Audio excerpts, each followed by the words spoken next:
Morning, मेरा नाम मोनिका रच्छा है। मैं बीएससी बीएड थर्ड ईयर की स्टूडेंट हूँ। मित्तल गर्ल्स कॉलेज में पढ़ती हूँ।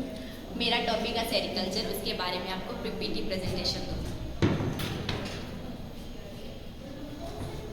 सबसे पहले introduction. Sericulture is the art of rearing silkworms under artificial or domestic condition and extracting silk fiber from their cocoons। Domestic या फिर आर्टिफिशियल तरीकों से सिल्क वॉर्म को जो पालने की प्रक्रिया जिससे हमें सिल्क प्राप्त होता है उसको हम सेरिकल्चर कहते हैं। अब आती है इसकी history. First originated in China, the oldest example of women silk fabric date back to 3500 BC। Silk fibre की जो उत्पत्ति है वो चाइना में हुई थी। कब हुई थी? 3500 ईसा पूर्व। अब आता है type of silk. Silk type और वह सिल्क वॉर्म्स। मलबरी सिल्क जो प्राप्त होता है बॉम्बेक्स मोराई से। टशर सिल्क जो प्राप्त होता है एंथेरिया प्रोइली से। एरी सिल्क जो होता है फिलोस्मिया रेसली से। और मूंगा सिल्क जो होता है एंथेरिया एस्मिन से प्राप्त होता है। ये 89% होती है, ये 8%, ये 2 और ये 1%। Physical and chemical properties of silk. Physical, the quality and quantity of silk fiber depends on the size and strength of the cocoon। जो सिल्क फाइबर की क्वालिटी और क्वांटिटी है वो कोकून की साइज और स्ट्रेंथ पर निर्भर करती है। One cocoon gives an average of 600 to 12 metre of silk. एक कोकून लगभग 600 से 1200 मीटर सिल्क देता है।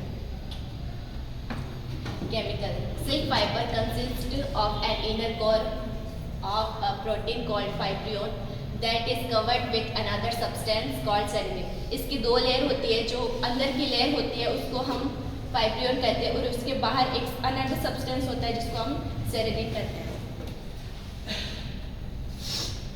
Life cycle of silk. Adult mode से स्टार्ट होता है। इसमें सेक्सुअल डायमॉर्फिज्म पाया जाता है।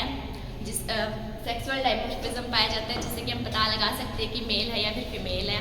फीमेल साइज में पतली होती है और मेल थोड़ा ब्रॉड होता है, चौड़ा होता है। जब इनमें ब्रीडिंग सीजन आता है तो इनमें मेटिंग की प्रक्रिया होती है। मेटिंग की प्रक्रिया फिर फीमेल एक विशेष प्रकार का हार्मोन सीक्रेट करती है जिससे कि मेल अट्रैक्ट होता है और उन दोनों में आपस में मेटिंग की प्रक्रिया होती है। आफ्टर मेटिंग मेल तुरंत मर जाता है और फीमेल फिर अंडे देती है।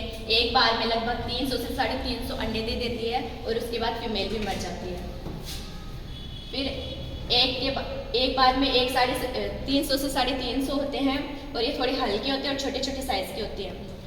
फिर इनका इंक्यूबेशन टाइम आता है, 8 से 9 दिन का इंक्यूबेशन टाइम होता है। फिर इनमें लार्वा निकलता है, हैचिंग की प्रक्रिया होती है जिससे कि लार्वा निकलता है। इस स्टेज में थोड़ा थोड़ा खाना स्टार्ट कर देता है जिससे कि ये थोड़ा साइज में बड़ा होने लगता है और इनमें 4 बार माउंटिंग की प्रक्रिया होती है। प्रत्येक माउंटिंग के बाद जो लार्वा बनता है उसको हम इंस्टार कहते हैं।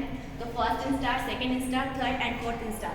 5th माउंटिंग के बाद लार्वा इतना खाना खा चुका होता है, मतलब एक बार में लगभग 2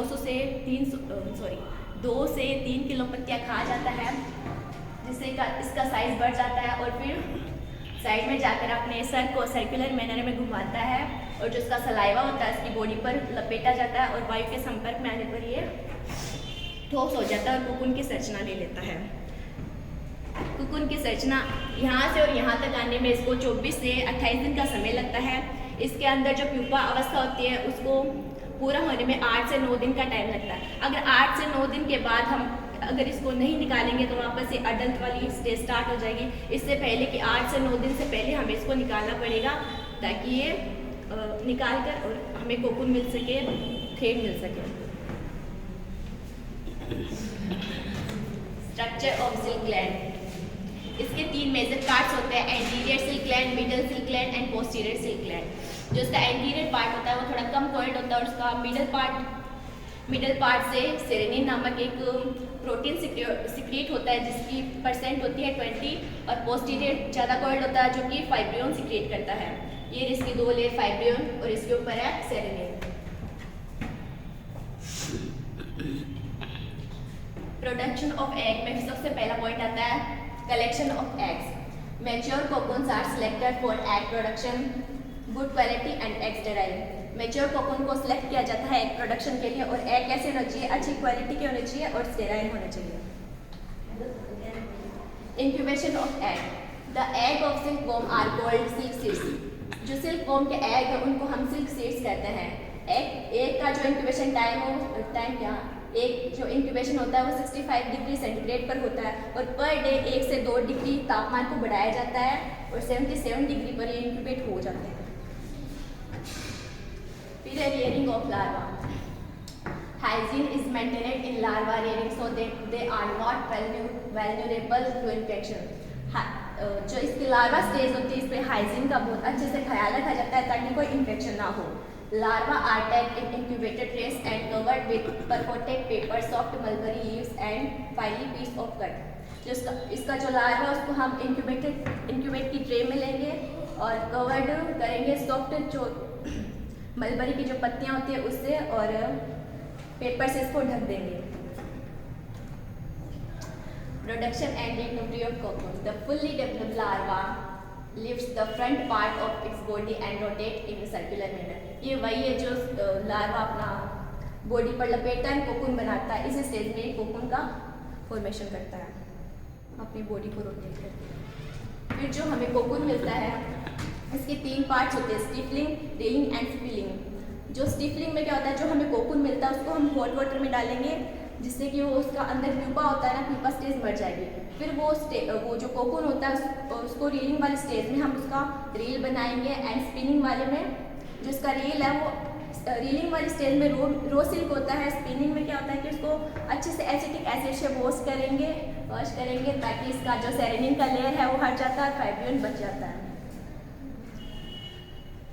silk production in India rank 5th among silk producing countries. India accounts for 5% of the total world.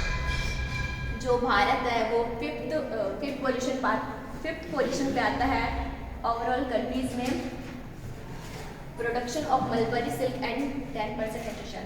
जो इसका मलबरी सिल्क है वो 10% उत्पादित करता है और टशर सिल्क जो मलबरी है वो 5% और टशर है वो 10% सिल्क का प्रोड्यूस करता है। और इंडिया में कहाँ होता है, कर्नाटक, आंध्र प्रदेश और वेस्ट बंगाल।